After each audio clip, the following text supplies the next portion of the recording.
To know iconic Colorado hikes is to know Mayflower Gulch. Was on my bucket list. Over the years, the remains of cabins about 2 miles in have captivated the imagination of many. We made our home there. And now, for the first time, Who's this little guy?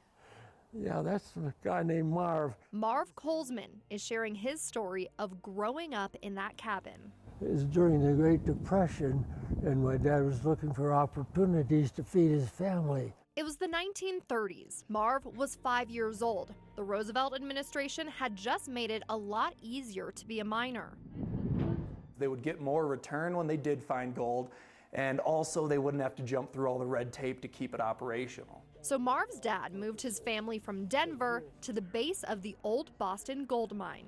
And he'd wear his white shirt and hat and tie, even when he'd go deep into a gold mine. My dad and my brothers went up to the Boston camp area and worked on the cabins. They lovingly nicknamed their cabin the Monte Carlo. He'd go into the living quarters, and there my mother had a cast iron stove that she cooked for us, and there were bunk beds. Life was very different back then, living in the heart of the mountains. We hiked a lot. We had kerosene lamps for reading and games and so on. My dad would entertain us at night there.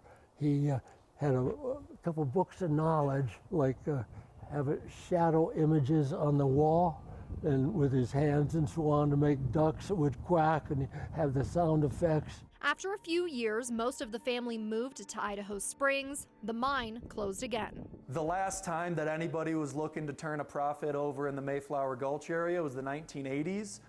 Since then, people pan recreationally for gold around here, but they're still going back to work on Monday when they're done. But Marv did eventually return to his family's cabin over the years, dozens of times.